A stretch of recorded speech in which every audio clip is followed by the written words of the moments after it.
The madness began yesterday in the NCAA tournament, and we actually had a few upsets to discuss yesterday in the NCAA tournament.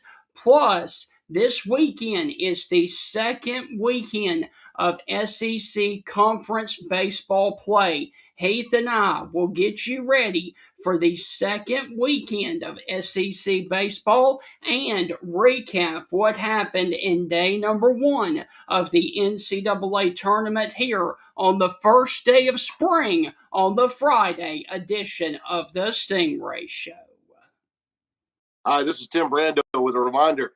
Look out, you're about to feel the buzz of Stingray. This is Stephen Ray, aka Stingray, coming to you live from Tuscaloosa, Alabama. I'm Heath Hopkins. I'm here in DeSoto County, Mississippi, right outside of Memphis, Tennessee. You know, Mark, I'm going to put you on the spot. Do you feel that responsibility to pay it forward and give some kid a chance coming up in the ranks, kind of like Tony did for you? Why do you think I'm talking to Stingray tonight? Thank you, man. I appreciate that. No, I mean, look, no. Heath, Stingray, Here's the deal. When you get involved with Texas, it's like getting married to a stripper. and let me explain this. It looks good. It's kind of sexy on the surface.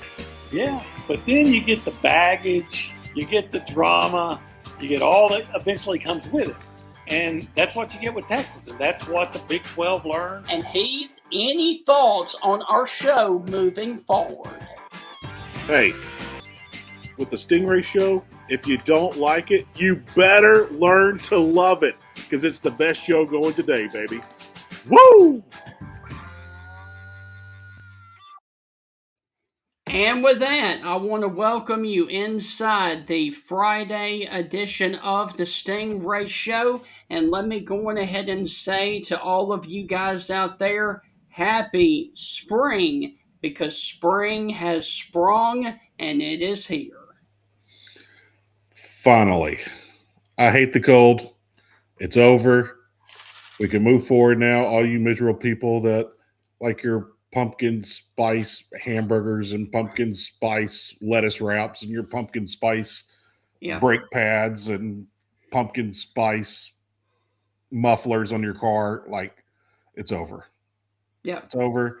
We can get to springtime. We can have some fun colors and not flannel. We can start thinking about flip-flops on the beach.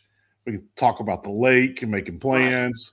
We can start making plans for July 4th now. We can start doing a lot of stuff. Hey, July 4th is big time this year. Yep. 250 years.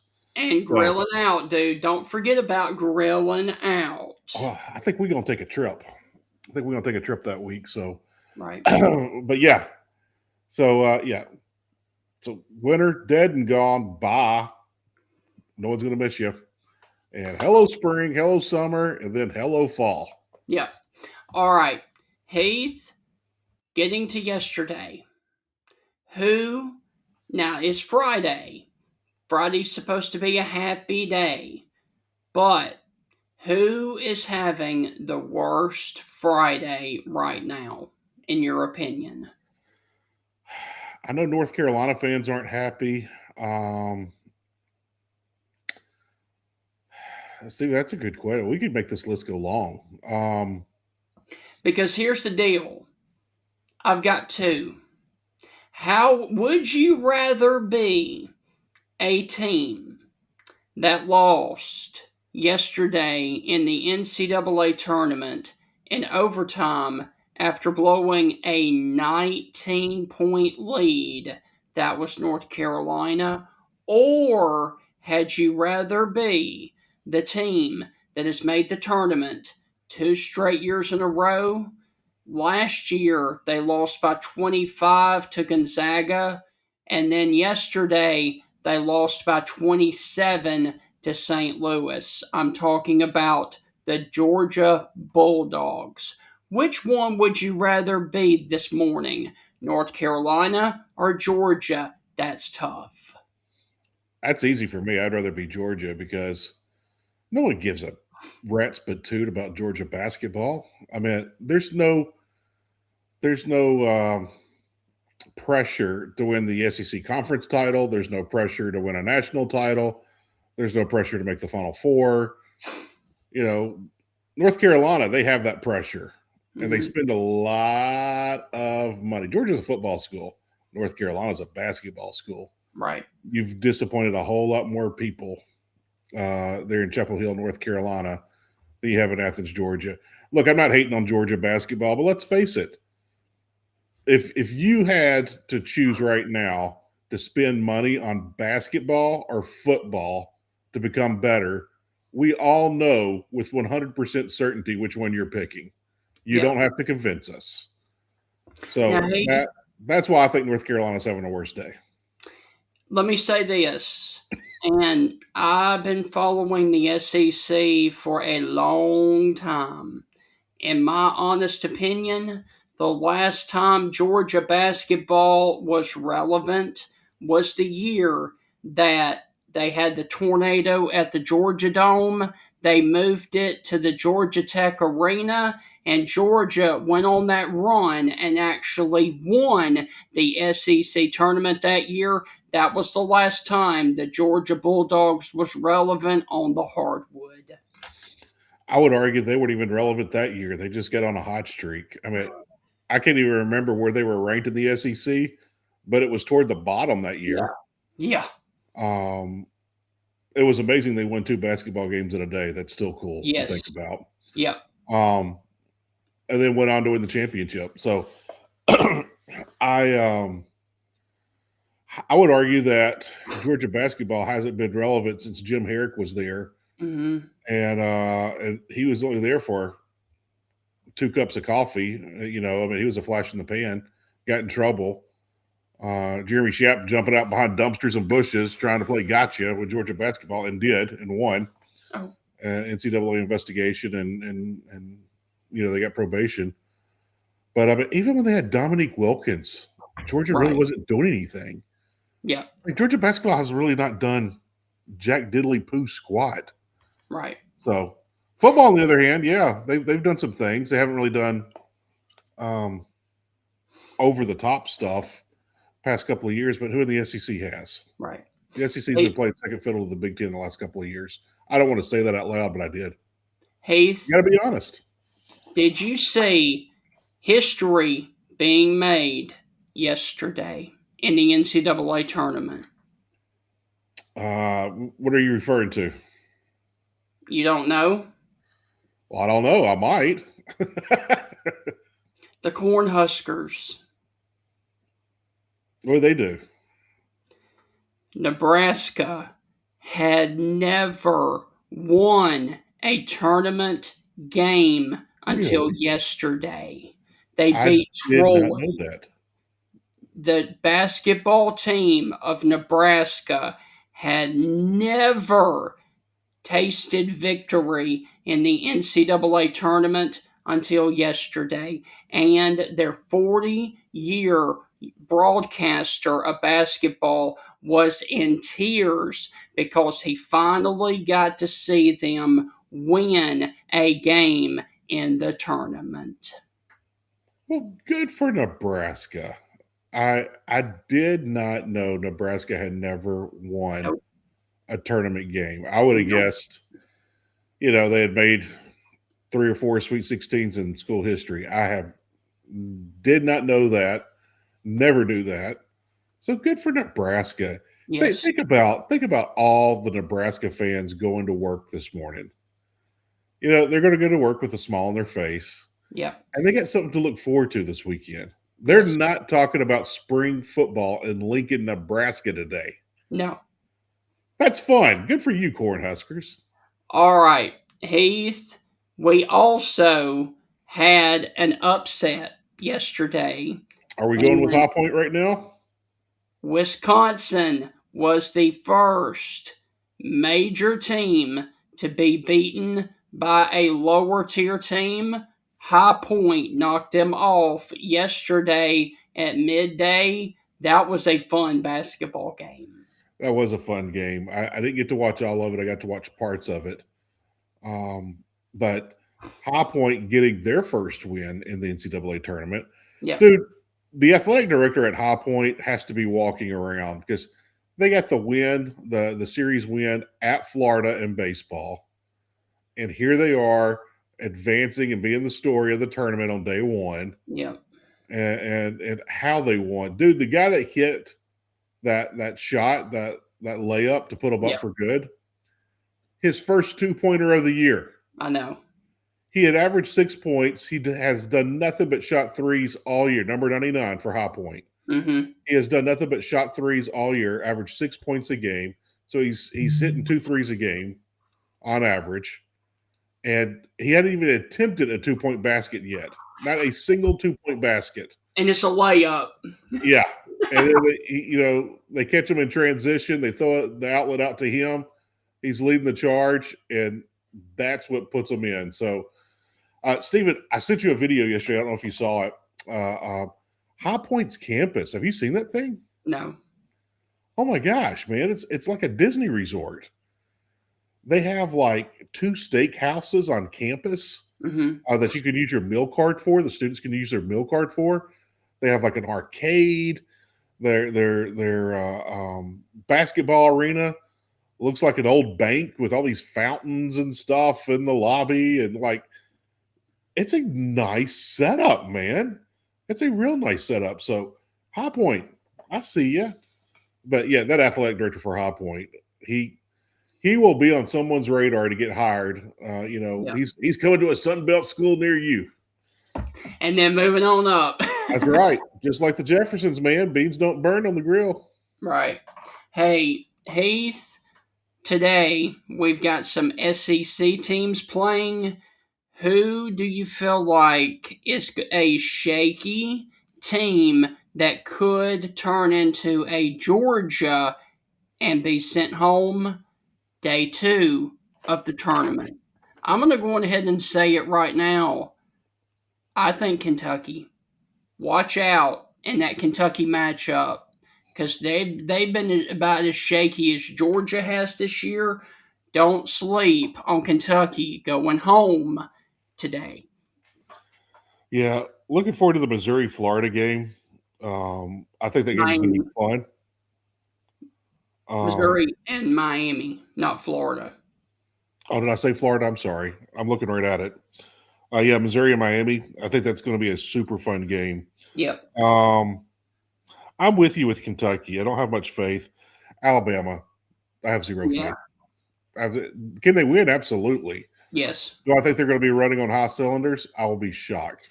I will be shocked if they're running on all cylinders. But I will say this about Alabama, and I talked about this on the show earlier this week. With all this happening, you might see a super focused, highly focused, and very intent Alabama basketball team playing with a big chip on their shoulder. That's what I'm hoping to see out of Alabama. But if Alabama gets punched in the mouth early or gets down early, that's what I'm worried about. So shots aren't falling, yeah. Miami. I'm worried about Tennessee. Miami of Ohio and Tennessee. Look out for that one. Yeah, I'm not really too overly concerned. I think Tennessee. I got Tennessee in my Sweet 16. I think Tennessee's a good tournament team. Can they lose by 18 today? Yeah, sure. But I don't know. I really like what Tennessee can do. Yeah, that Kentucky-Santa Clara matchup.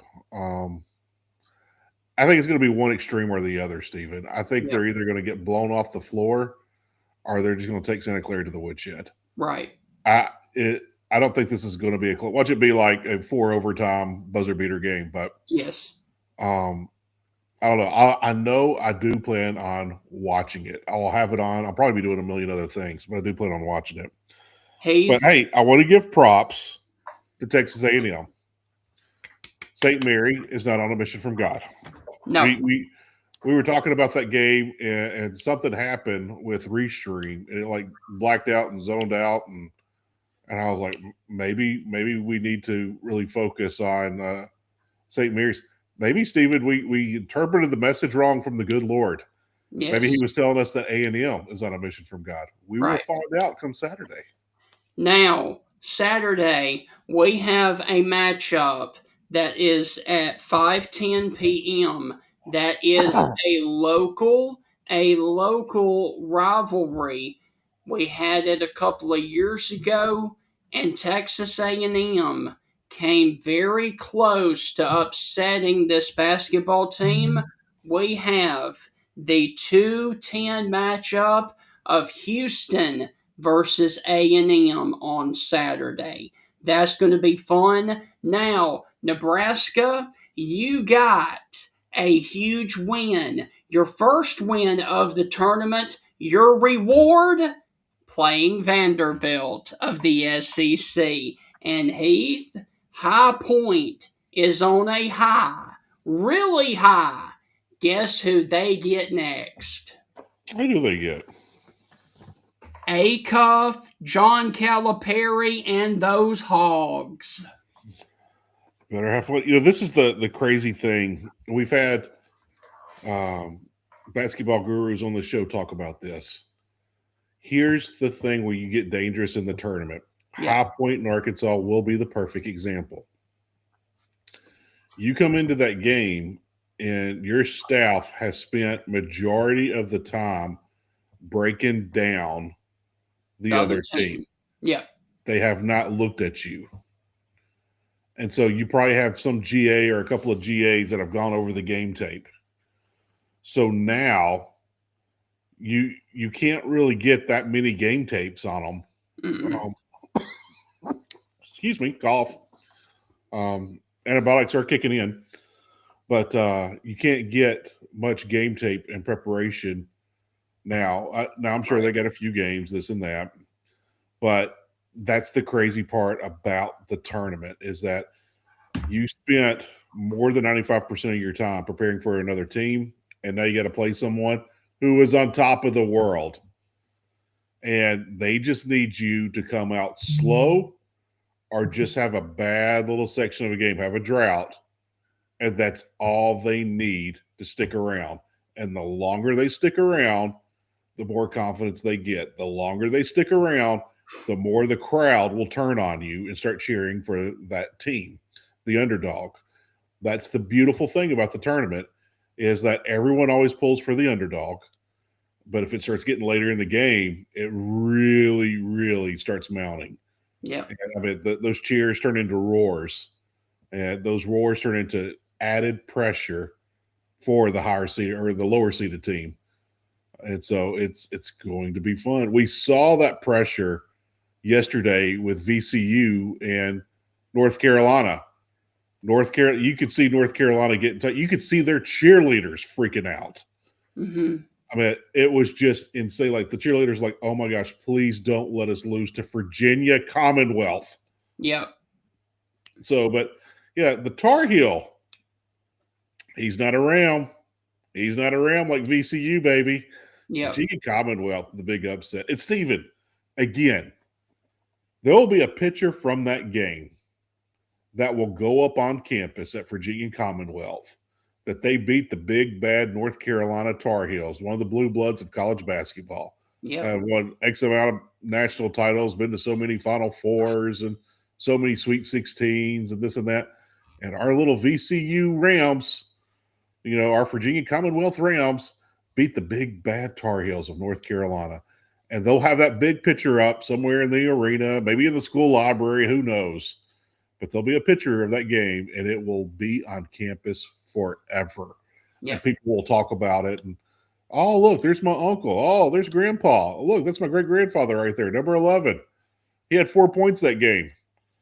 Whatever. That's why we love this. We almost saw another history thing yesterday. We have seen it twice before. We almost saw it a third time. The first one, we had Virginia go down in embarrassing fashion. Virginia. Then we had Purdue get snake bit by it. And yesterday, Siena almost became the third 16 seed to almost knock off a 1 Duke prevailed by a very close margin yesterday, but Siena led the majority of that basketball game yesterday. So Virginia was the first to get snake bit a couple of years ago. Then a couple of years later, Purdue, and Duke barely escaped another skier from a 16 seed. The last few minutes of the show yesterday, I mentioned that there'll be some team, some lower seeded team, or one of the better teams get into a dogfight with a high seeded team. Yeah. And I said it might be Duke that'll get in a fight. And I talked about they'll get in a fight, and the other team will be leading the game, majority of the game. Yeah. And then that toward the end, the higher seed or the better team will come out. Yes. The favorite will come out and beat them barely, and there'll be a little scare, and everyone will pat them on the back. Or like, oh, you were the best story of the day, Siena. You were the America's favorite for 35 minutes of those 40 minutes on the court. Yeah. It's tough. It's tough. Yes. But good for Siena. And look, they'll talk about that forever. And like, oh, we almost beat. And watch Duke go on to win this thing, and Siena will be like, if so and so would have made a foul right there, and if the referee would have called this, we would have won that game. We would have had a chance to be national champions. No, you wouldn't, but that's okay. You can say it. You can say it. You can pretend in your head. It's okay. It's okay, Siena. But yeah, props to Siena, man. It was a fun game, but you kind of knew the other shoe was going to drop, and then it finally did. And like, yeah, I'm sorry. You got to take this one on the cheek now. You're about to get punched in the face, and it's okay. All right, now Heath, this one is a fun one, and just think about this for just a second. The game coming up at 12:30 today on TNT. This one is going in a fun world to be the battle of the iced teas. You've got Long Island iced tea going up against Arizona green tea. And I don't know what the tea leaf's saying, who's going to win and who's going to lose. I'm sure Arizona is the favorite, but it's a 116 matchup. Yeah, I know. But I was going about your tea reference. I don't know who's going to win your tea. I guess it's just if you're ready to party on Friday afternoon, it's Long Island iced tea, and if you got things to do this weekend, you got to drink your green tea. So it's going to be fun, man. Wildcat basketball is a big deal. I got an aunt that lives out in Arizona. She just lives like less than a mile or two from the campus there. Arizona basketball is a big, big deal. I remember when John Calipari was at Memphis, and Lute Olson was retiring at Arizona. Arizona came to John Calipari with an empty check and just said, make it out for whatever you want to. That's your salary. Whatever you want to make this check out for, you just make it out and give it back to us. That's how they left the meeting. They gave him a blank signed check, and they said, just fill it out how you want to do it. And and what did John Calipari do? Went to Kentucky a couple of days later. Yeah. Heath, the other 116 matchup, I don't think we have to worry about. Prairie View over the Gators. Prairie View versus the Gators. I don't think we have to worry about that one. Yeah, I remember years ago there was a discussion. I think Florida's locked in. Yeah, I'm with you on that. I think Florida is locked in. I remember the discussion years ago, will we ever see a 16 beat a 1? And the resounding answer was a no. Like, it'll never happen. And I was kind of like, it could, but it's highly, highly, highly unlikely, and I probably won't see it in my lifetime. Then we saw it in the women's game, and they're like, well, in the women's game, yeah, but it'll never happen in the men's game. And now it's happened twice. Yep. Purdue got it, and Virginia got it first. So Virginia and then Purdue. And who did Purdue lose to? Who was it that Purdue lost to? Oh, I can't remember. It was in 2023. because I remember last year in the title game leading up to that, or whenever Purdue got to the title game and lost it, they were talking about, well, last year they lost in the first round of the 16 seed, and now 1 year later they're making it to the national championship game. Yeah. I man, it's crazy. Right. It was fun to watch Duke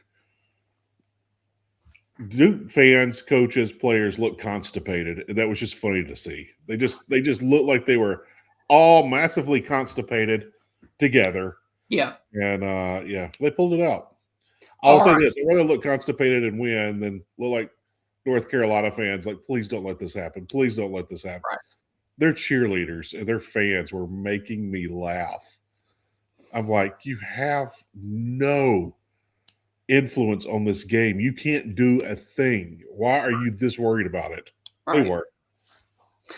Ace, let's transition to another sport that has been swept under the rug this week because of the NCAA tournament, and that, of course, is college baseball. Now, last night we had a couple of games.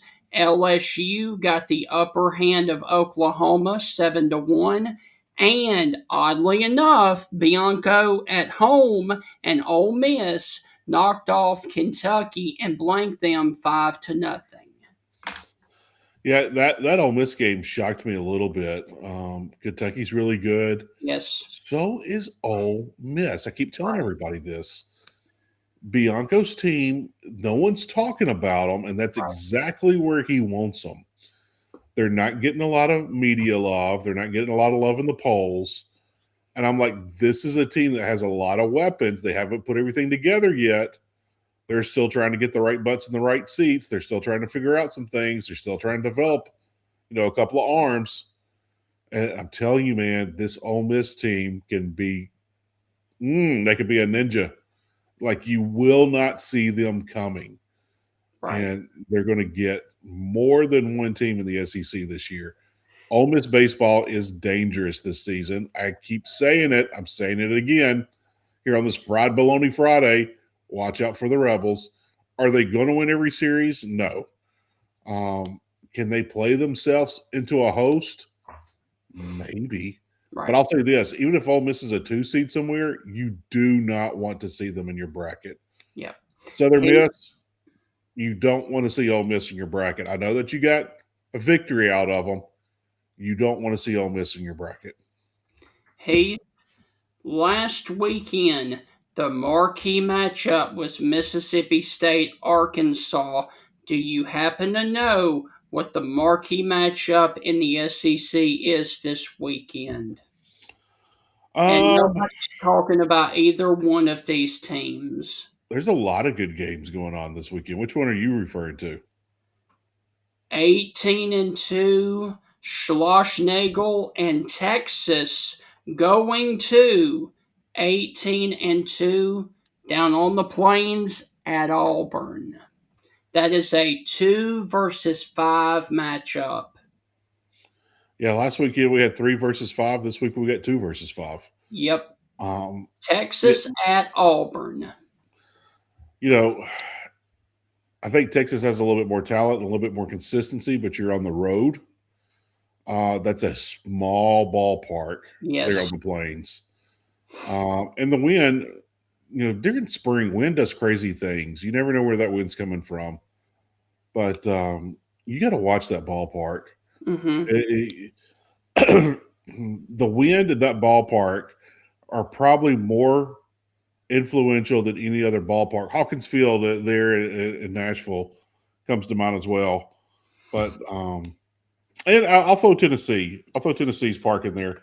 Because Friday night you can't hit one out in left field at Tennessee, just because it's that wind coming off the Rocky Mountains blowing in from right field. You're always sitting into the wind on Friday nights there up on Rocky Top. So, but Auburn, check the weather patterns, see where the wind's going, and watch where the wind is taking the ball, because there could be a lot of fireworks or there could be a lot of fly balls that die in that park.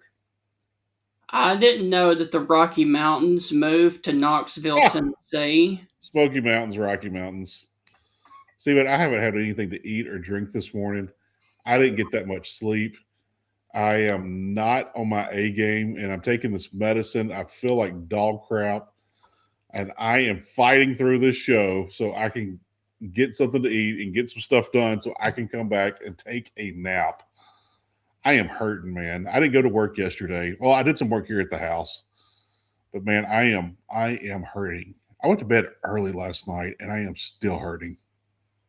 All right, the other marquee matchup is going to be Georgia at Texas A&M. Georgia 18-4, A&M 17-3. Georgia, I still got my holdups with Georgia a little bit. Uber talented, Yes. great team. They're not good. They're great. They just don't have all the pieces of the puzzle yet, but neither does any other SEC team right now. I guess Georgia could show the signs of inconsistency first, is what I'm saying. I'm questioning a little bit of the depth and some of the arms. So let's just see how that turns out. But I'm looking forward. Where is that game being played, Stephen? At A&M. Okay. So, yeah, that's going to be interesting. And let's see. I hadn't looked at this, Stephen. A young team going into A&M, and I have no idea how old that team is of Georgia, but a young team at A&M early in the season, that's a recipe for disaster. Yeah. You got an older team that's ready for that, it's okay. But I will say this. With A&M being in the tournament and winning, I think that helps Georgia because I think some fans will just skip out completely on baseball this weekend and watch basketball. And if the weather is just not ideal and perfect, fans are going to stay in and watch basketball.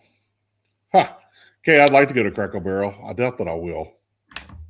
All right. Speaking of Cracker Barrel, Heath, let's go on ahead and go to the National Day of Today and National History of Today, and then we'll wrap up the fun Friday show, okay? Let's do it. Today is March the 20th. Sorry, I had a brain fart there. I apologize. It is March the 20th, and today on food we have two. One of them is an Italian dish, but it is really known and really well liked here in America. Today is National Ravioli Day. Hey, Chef Boyardee, man. I love me some Chef Boyardee ravioli. I wouldn't have made it through college without beef ravioli from Chef Boyardee. Stephen, I love Italian food. I do too. I have Italian heritage. But, I'm not – I like cheese ravioli. It's okay. But beef ravioli, I'll eat it all day. I love some beef ravioli. Are you a huge ravioli fan?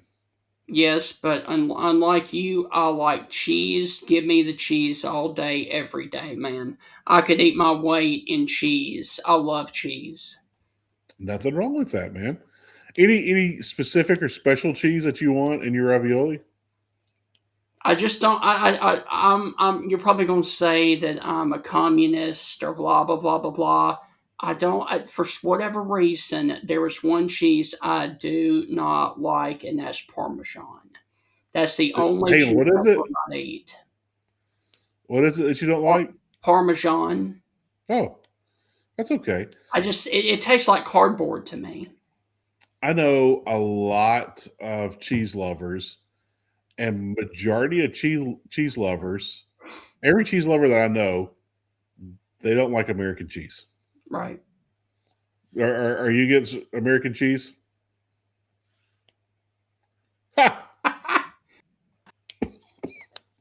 That's awesome. Chef Stephen, you should dress up as Chef Boyardee for Halloween. We do the Halloween show. Awesome. Yeah, that'd be fun. All right. Hey, you know who I want to dress up for Halloween? I made up my mind the other night. I want that American flag suit that Afro Man wore to court. Yes, and he won. Yeah, he did. He should have. Yep. So we talked about that on the show yesterday. We posted it on the Stingray Show on Right. Facebook. If you have no idea what's going on, Adams County, Mississippi raided Afro Man's house, and they thought that there was kidnapping and drugs being sold at his house. No one was kidnapped. There were no drugs. Then they took some of his money. They confiscated his money. I believe it was $4,000. And on top of that, when he was getting his money back, they gave him $3,600 back and kept $400. And they said, we don't know where the other $400 is. So they took his money wrongfully. They didn't charge him with anything. They were completely wrong on all their guesses and allegations and doing their work. And then they tried to cover their tracks up. They turned off his surveillance camera, his surveillance system at his home. They turned it all off. And when they did, they turned off their body camera footage when they knew that there wasn't a dungeon at his house where they thought he was kidnapping people and selling drugs out of. Right. And after they figured that out, they were like, we need to cut off our surveillance, our body cam footage, and cut off his surveillance security system, and then took his money. Right. What are we doing in Adams County? I support law enforcement. I don't think those guys get enough support, but what's going on there? Like, there should be people fired. Yeah. There should be some changes the next election down there in Adams County. I have no idea, but Afro Man wearing his American flag suit, Yep. and making a whole album basically out of the events that happened. Officer Lemon Pound Cake is a hilarious song. You just go to the page, go to the Facebook page, look at it. We put some of the songs in the comments on the post. Yep. You will laugh all weekend, and you'll be singing them. Heath, do you know what is also significant about March the 20th? Besides spring. Your girlfriend in 6th grade broke up with you. I have no idea. It is the one day of the year that most people propose on. What? So it is National Proposal Day. Time out. Is that going with just spring? Spring. So people, like, I would guess Valentine's Day would be the day that people propose on the most.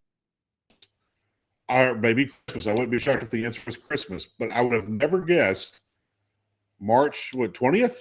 March 20th. Is the day that most people propose on. Okay. Wow. You have stopped me. You just froze. You just froze. Like that. And then you sounded like a chipmunk, went all the way through that, and then caught up. You were like, that was weird. Holy crap. You do that like twice every show, but I kind of pick up on where we were going and where we were at. So sorry, it did that on your end for the first time. That's been happening for years on my end. Wow, dude, that was creepy. I can't remember. There's a guest that I cannot remember who it is. It's one of our guests. When it happens to them, it drives me crazy because I never know what they're going to say, and I'm just going to like, it's not Tim because I know what Tim's going to say most of the time. Yeah. All right. And Tim paints that beautiful picture when he tells the story, but it is a beautiful picture. It is a work of art. But yeah. So, but Steven, did they give any rhyme or reason on March 20th? Just because spring. What? Okay. Yeah. I'm dumbfounded. All right. And finally, it is National Macaroon Day. My wife loves some macaroons. Like, they're all right. They're all right, but I'm not a huge macaroon fan. Right. Like, even if they were free at, like, I don't know, all the neighbors got together and we had a potluck barbecue or something, and everyone brought someone. Someone brought some macaroons out. They're like, "Oh, that's nice. I'm gonna eat some more chips. I want to get a cupcake." Like, yeah, my wife loves macaroons though. Loves them, loves them, loves them. She goes, "You don't want one?" Like, "Yeah, I'll try one of yours." I'll take a bite. "Oh yeah, good." And then I just kind of move on. All right, Heath, national history of today, briefly. Can you tell me, this is a trivia question for you, which American novel sold 1,000,000 copies first? And it was released in 1852. First was Mark Twain came to mind, but that's before Mark Twain's time. Right. Um, I think I had to read this in school. I think. is it John Steinbeck? Because I was about to say, I thought he was more like early 1900s.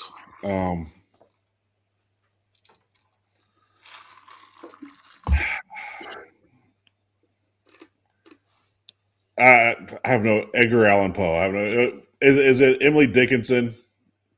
Harriet Beecher Stowe. Would have never guessed it. Uncle Tom's Cabin. Would have never guessed that. Uncle Tom's Cabin was the first American novel to sell 1,000,000 copies.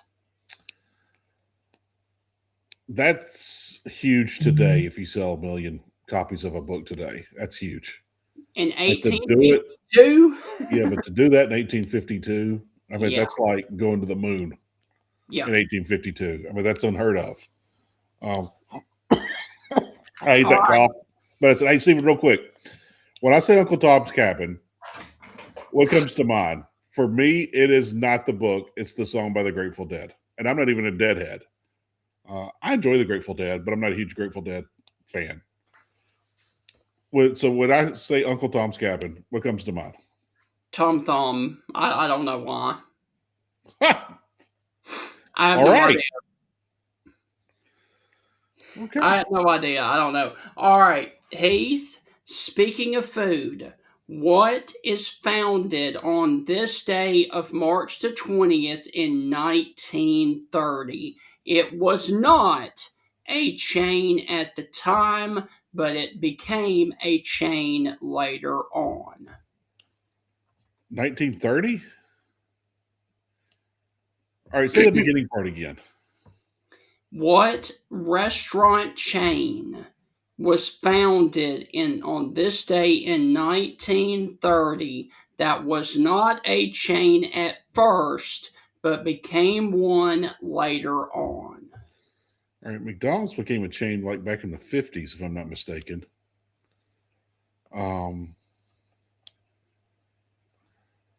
It's definitely not Starbucks.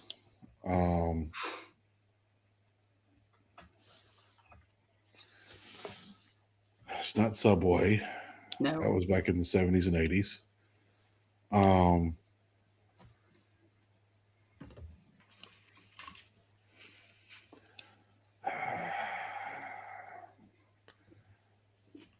I don't know. I have no idea, Stephen. Sanders Court and Cafe later becomes KFC. Really? Sanders Court and Cafe happened today in 1930, which later became Kentucky Fried Chicken and Finger Licking Good. There you go. All right, Stephen, Kentucky Fried Chicken is owned by Yum Foods. Also, Yep. Taco Bell is owned by Yum Foods. And a lot of towns throughout our great country, when you see a Taco Bell, there's usually a KFC next door to it. Because they'll buy one piece of land, they'll split the land, and they'll put, two different restaurants right there together. It makes the food delivery trucks a whole lot easier as far as gas and this and that. With all of that being said, we have a KFC next to our Taco Bell here in Hernando. And last night, my 7-year-old It was just me and him here at the house. Everybody else was gone. My wife's gone with my youngest daughter. My oldest daughter was working. My oldest son was off umpiring games. He was working. So it was just me and Jack. And I said, what do you want for dinner? He wanted Taco Bell. And so I sat there, and as I'm waiting in line at Taco Bell, I look at the KFC next door. And our KFC is not the greatest here in Hernando. Right. But the last time we were there, we went to KFC, like nobody there. I think it was like everybody's first day on the job, if not their first job ever. Like it was miserable. Right. But they had Friday playing, the movie Friday, playing in the lobby. They had this huge TV. And I'm like, oh my gosh, why are we playing Friday? Like my kids, like I've seen Friday a bunch, but I don't think my kids need to hear what's going on Friday. Right. Yeah, this is, oh my gosh, this was years ago. And yeah, we have not been back to KFC and that lobby in like 5-6 years. I want to say that was like 2019 or 2020. Right. Last time we've been in that KFC, all because they were blaring Friday in the lot. Like if it was just like me and you, like I'd be like, oh, this is awesome. Right. Like I wouldn't care if the service was that bad. Like I get to watch Friday eat my chicken. Like that's awesome.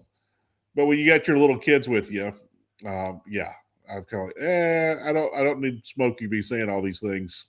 Right. I'm trying to eat dinner. We kept asking them to change the TV, and they didn't. Breaking news. TMZ. Chuck Norris has died. Oh, man. That's terrible. That is absolutely heartbreaking. Part of my life as childhood has just passed on. I've always loved the Chuck Norris jokes. I've putting Chuck Norris jokes here at the bottom of the screen. I've been telling Chuck Norris jokes here on the show for years. Right. And I will continue to do so. I just got that notification, dude. Crap. I'm sorry. I had to break in there. Man, So, yeah, that sucks. 86. And I will say this. I saw Chuck Norris working out not too long ago, meaning like in the last year. And Right. I was like, he's doing things that men in their 40s and 30s can't do. Right. He probably did some things that some really out of shape teenagers couldn't have done either. Right. And he was in his 80s. Chuck Norris started becoming outspoken about his faith later in his life. And yeah, did tremendous. Yeah. You know, Stephen, a lot of people don't remember this. When he did Walker, Texas Ranger, he was in his 60s. I know. He was in his 60s. Yes. Like, it shouldn't be Walker, Texas Ranger. It should be Texas Ranger with a walker with folks in their 60s. Yeah. But Chuck Norris, took such great care of his body and trained so much. But Right. yeah, Stephen, here's your fun trivia question. Do you know Chuck's real name? No. Carlos. That's Carlos all. Norris. And when he was in the Air Force, they started calling him Chuck. So yeah, Carlos Chuck Norris. But So rest in peace, my friend. yeah, Chuck Norris was just dynamic. And yeah, he could speak sign language. Yeah. He was going to deck your halls. Yeah, I mean, I guarantee you, like all the places I've worked, there's always been. I always tell Chuck Norris jokes to everybody, Right. and I got a feeling today, my social media page, people will be texting me over and over. Folks that watch this show and listen will be sending me pictures of Chuck Norris and things like that. So, oh man, All right. crazy. Speaking of Elvis Presley, because we got a comment down there about Elvis from Annabelle.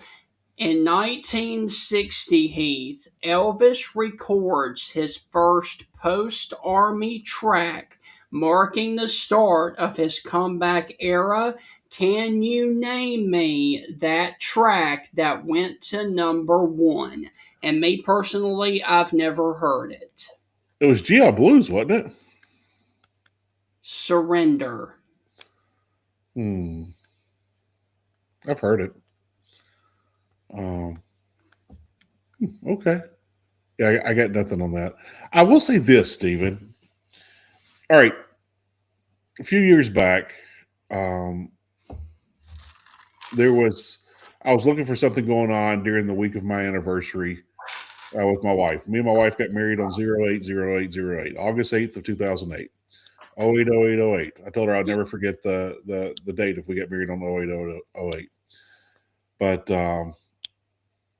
But I was looking around, and Tunica's not too far. We're like 25 miles from Tunica from my house, and they got some great restaurants over there in Tunica. And anyway, I noticed that there was this Elvis impersonator show coming, and I had heard all these great things. Right. And so I was like, I don't know. This is either going to be a home run or a strikeout with Julie. But if I take her to one of the like really nice restaurants over there, and we go and watch the show, like, you know, she might be okay with it. She loved the restaurant.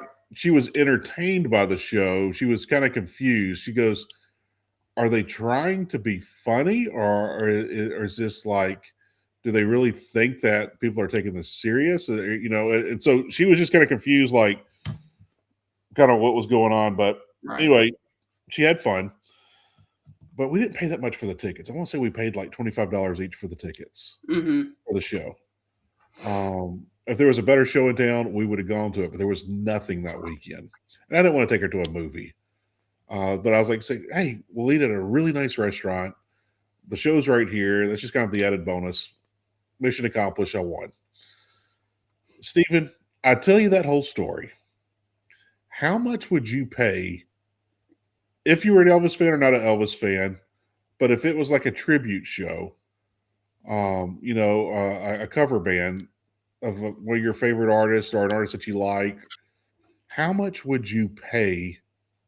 Because like, what's kind of the breaking point? Like, if those tickets were like $35, I'd be like, yeah, I don't know if I really want to see Elvis that bad, an Elvis impersonator that bad. But they were like $20-$25. They could have been $20, but I want to say $20-$25. Oh, yeah, I'll do that. That's $50. Yeah, I'm down for that. How much would you pay? Where's your breaking point? Because I'm not paying too much over $25. I might do 30. Might. 50. All right, so you're at 50.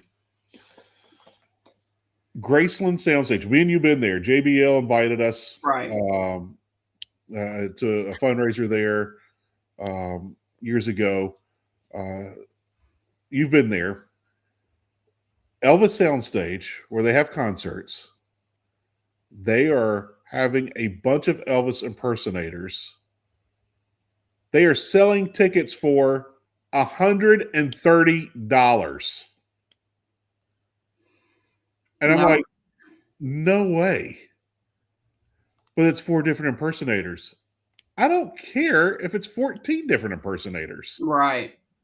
Like, I don't care if it's, I'm trying to think of somebody famous. I don't care if it's Garth Brooks dressing up as Elvis. I'm not paying $130 to see this. Like, I'm not doing it. And I just thought that was like the worst thing ever. Like, who had this idea? Thought it was a good idea.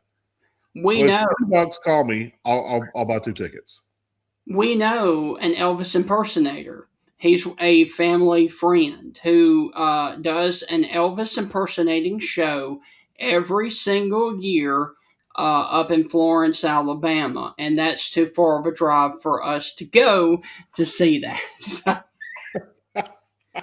Now, we've been invited quite a few times, and we hear that he's really good, but Elvis is so outdated now. You just want to hear the real thing and not somebody dressed up like that.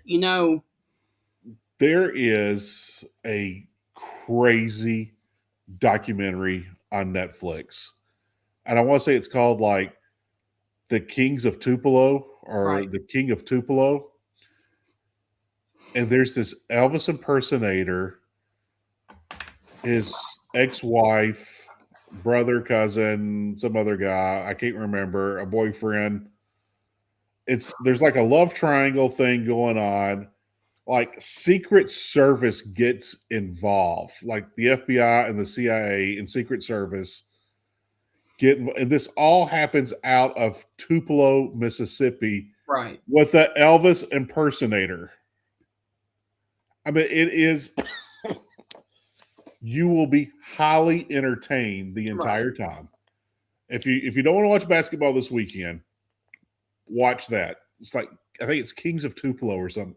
Okay. It is mind blowing. You're like, how do people what life choices have you made? How you have ended up like this, Yeah. and how did this get to become national news? I mean, it is insane of everything that happens. Like, you should check it out. Heath, moving and staying with music, moving to 1963, can you tell me what was recorded that is still today a surf rock anthem? Surf rock? Did the Beach Boys do it? No.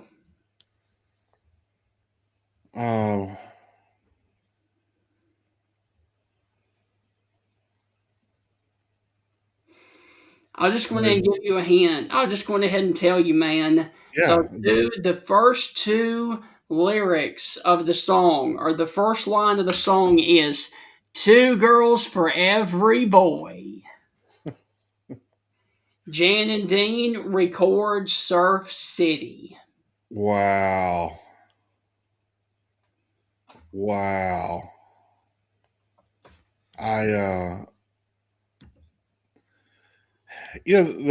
surfer guitar and radio back in the day was when the surf music was fun.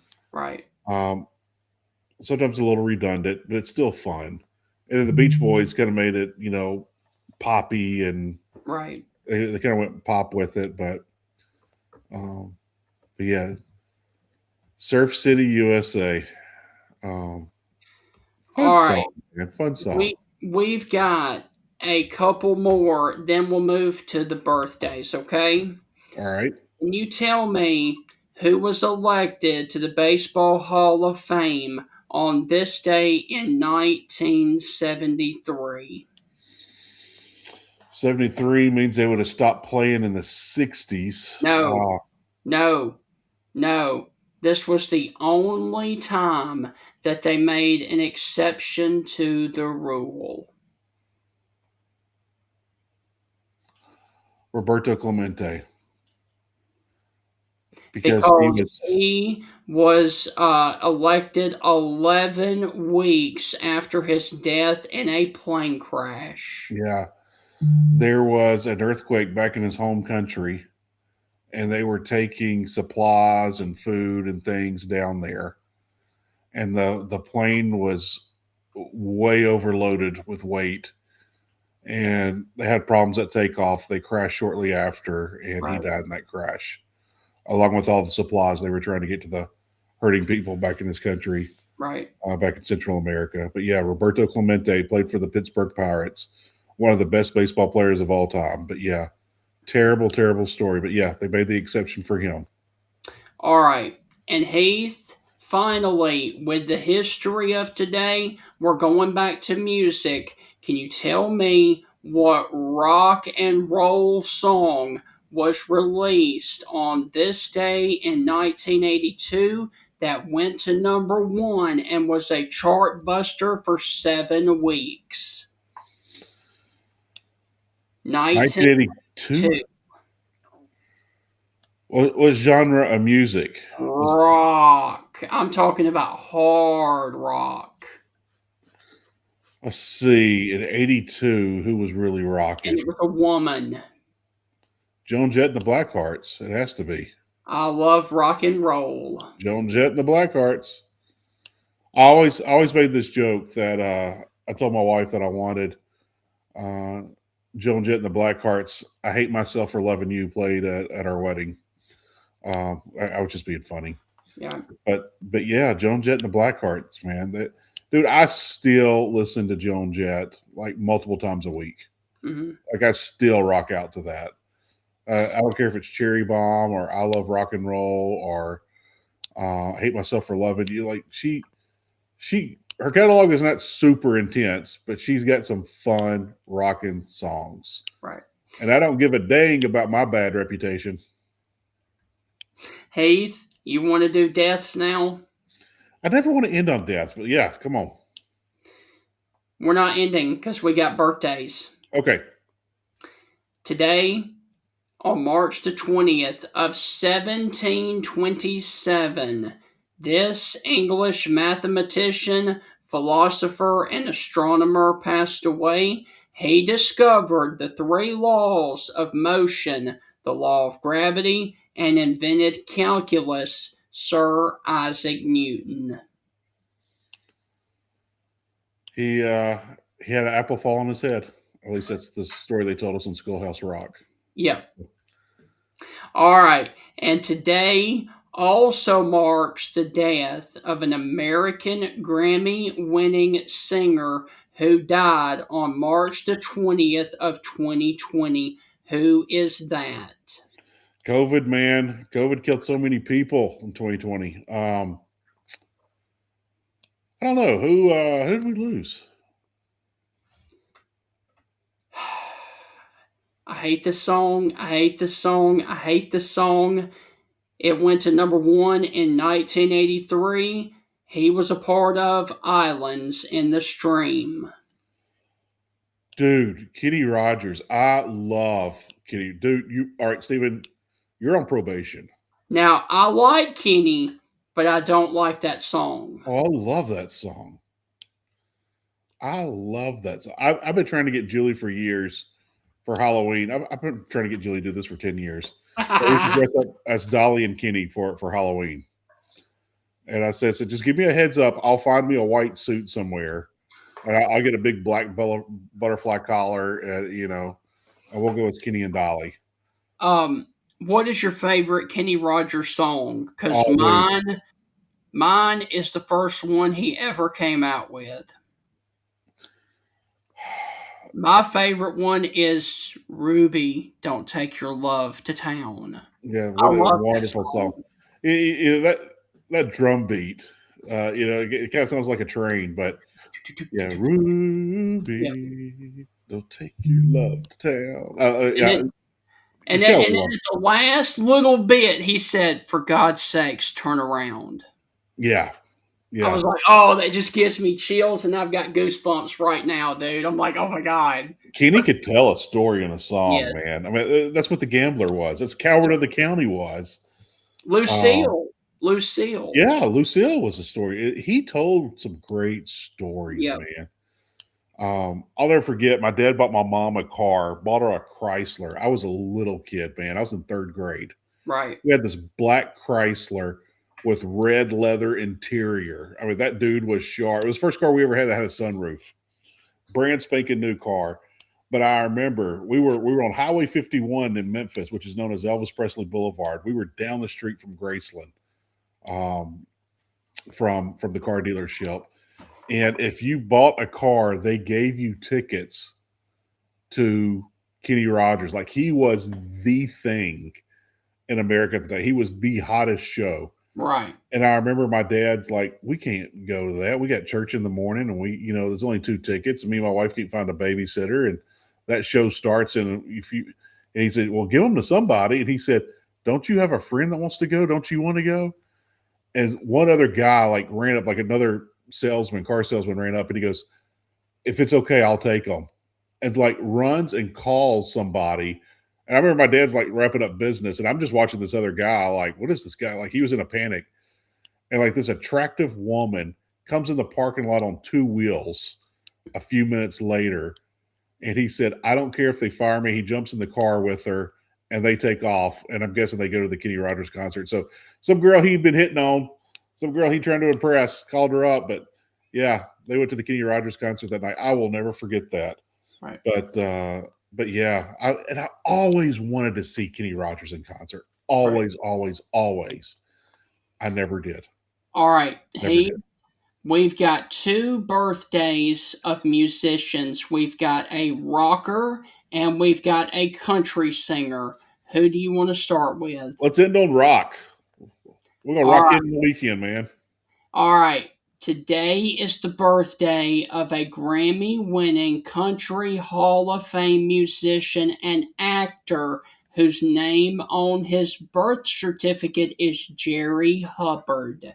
Do you know who I'm talking about? Jerry who? Hubbard. Jerry Reed. Is it really?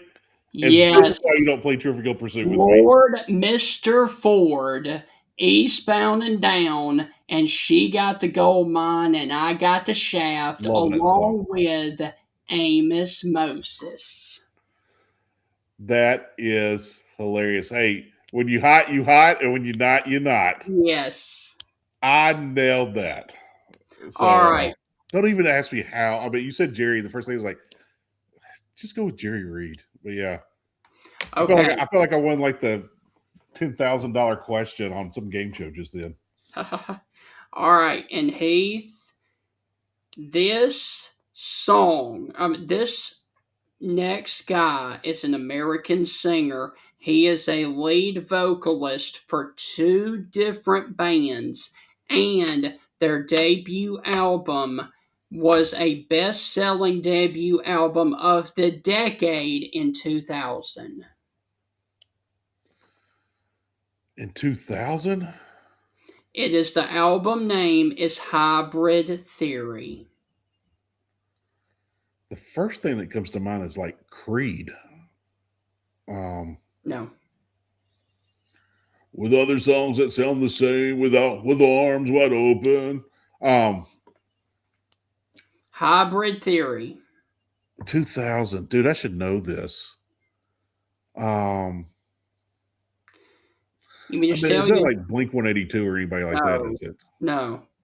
You know, because rock in the late 90s, early 2000s, that music did not last. There were some fun songs, but it didn't last. I'm sure I know the band and I know the music. I know one of the bands was like hardcore rock because I liked them. Linkin Park, Korn. I mean, those guys were around back then. Chester Bennington, who was the lead vocalist for Linkin Park, and then went on to be the lead singer for Stone Temple Pilots. Yeah. And I love me some Temple Pilots, man. Yeah, Scott, what's his face from what was Scott's last name? Yeah. But he passed away, and but yeah, Stone Temple Pilots had some great songs, man. Plush, I think it is. Oh, Plush was probably their best song. I would say that was not like 94. Yeah. That was such a great.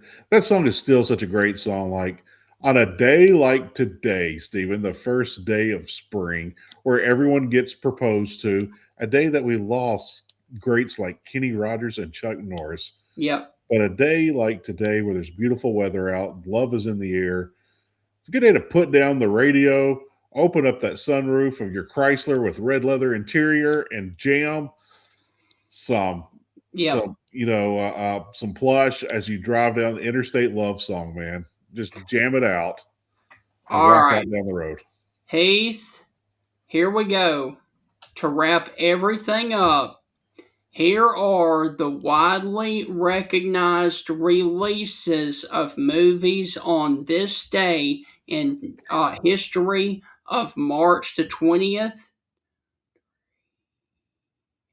We've got 4. The first one is going to be in 1964, the original Pink Panther. Oh, wow. Fun song. Fun movie. So, the original Pink Panther was released on this day. Now, in 1992, a landmark thriller starring Sharon Stone and Michael Douglas, Basic Instinct was released. Ooh, man, that movie was talked about. Oh my gosh, people talked about it. Grown-ups didn't want to hear us teenagers hear about what they're talking about, but we heard them talk about that movie all the time. Yeah. So, yeah, I was a teenager then. We went to it to see what the fuss was about, and I'm like, why is everyone getting overexcited about this one scene? Right. And then I was like, okay, all right, but yeah. All right. In 1998, we had Wild Things. That was a fun movie, man. Nev Campbell and that, and then what's her face? I see her pretty little face. Oh gosh, why am I drawing a blank here? Why am I drawing? I need multiple choice, Stephen. What's her name? I have no idea. I've never seen it. You never saw Wild Things? It's got Kevin Bacon in it. What movie didn't have Kevin Bacon in it back in the 90s? But that's a good movie. Nev Campbell and oh my gosh, I see her face. Why am I drawing a blank? I was hoping someone would chime in.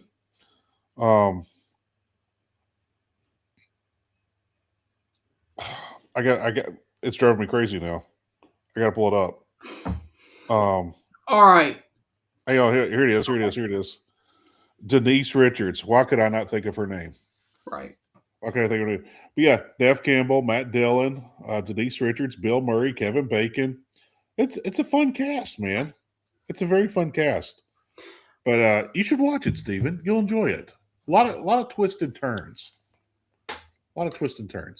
And Heath, finally, we're going back to 1981, a classic with Jack Nicholson and Jessica Lange.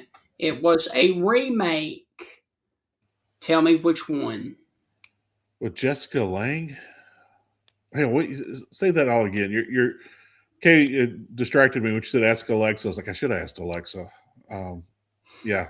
We're going back to 1981. This is a remake of a classic starring Jack Nicholson and Jessica Lange, and I've never actually heard of this movie before.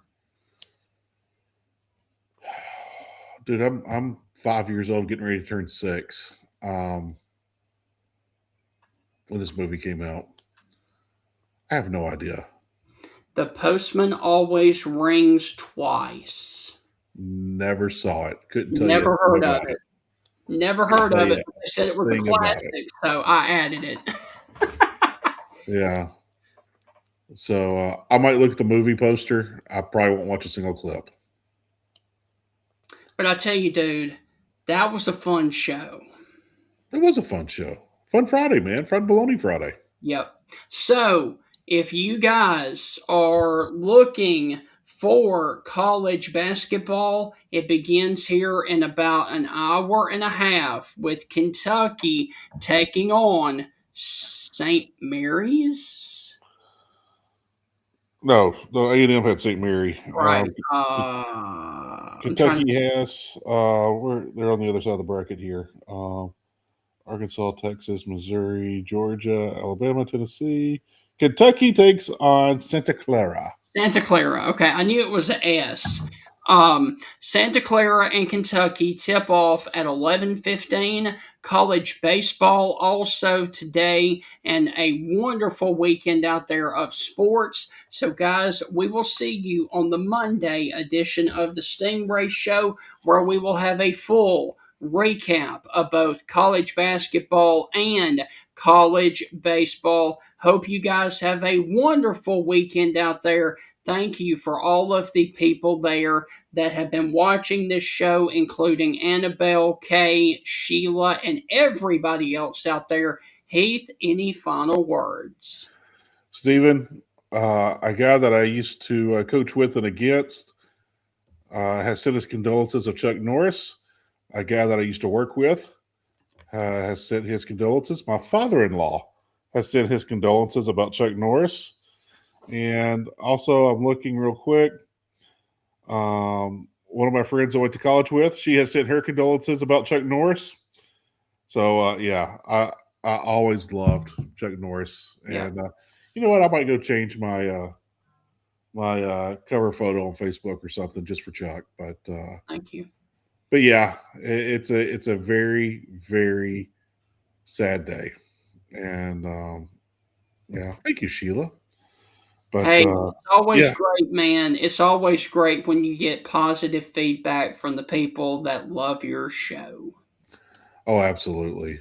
Um, so, but yeah, I will definitely probably listen to some Kenny Rogers today. Yep. I'll definitely listen to Jerry Little Reed. Jen as well. Yeah, I might as well put on some Jerry Reed and put on a little Interstate Love song. Listen to some Stone Temple Pilots. But yeah, hey Steven, here you go. There is a station on Pandora called Plush. You should download it, listen to it, you'll enjoy it. Thank you, Sheila. Thank you.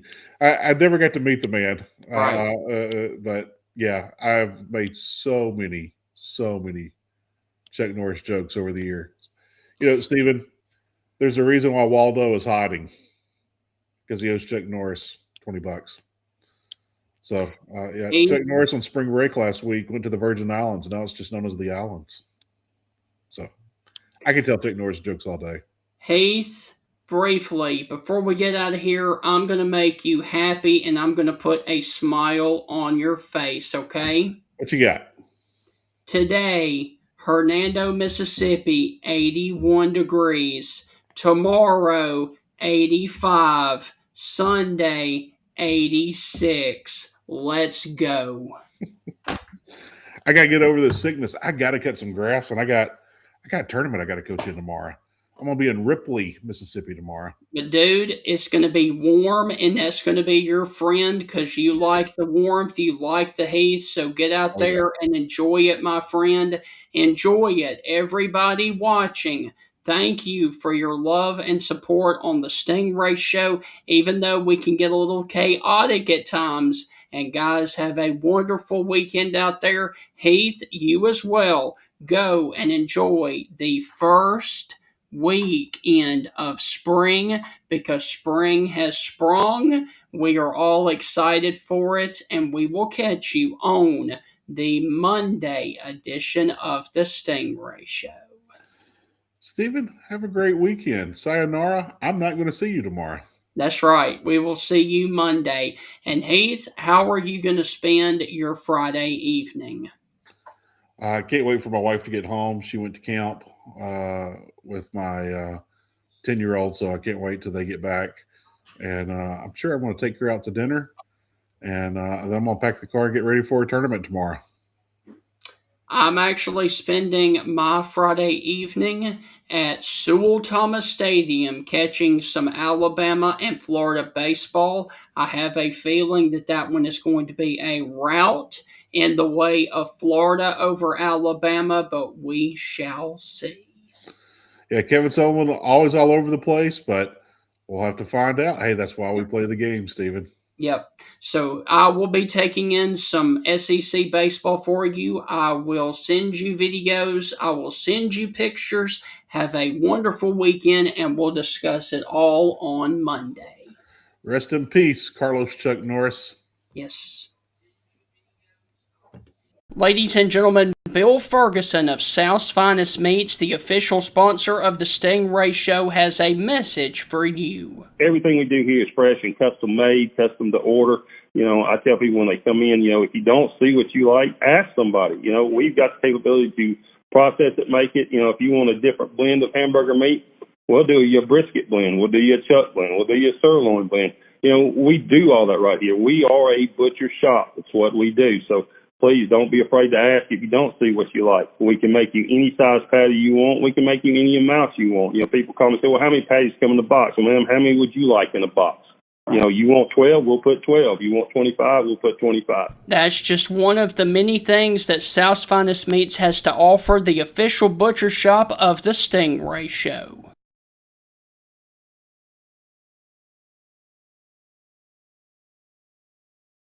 It's a new year, and now is the best time to review your insurance policies. With a helpful customer service team here to serve you in Alabama and over in Mississippi for all of your auto, home, life, and business insurance needs, call the Jeff Nee Agency of Alpha Insurance to create a customized plan to protect your family's home and autos. You can stop by his office at 3428 McFarland Boulevard in Tuscaloosa, Alabama, or simply call 205-462-8192, or call the number on your screen right there. And remember, with Alpha Insurance, the more you protect it, the more you save. Reach out to the Jeff Nee Agency of Alpha today for all of your auto, home, life, and business insurance needs.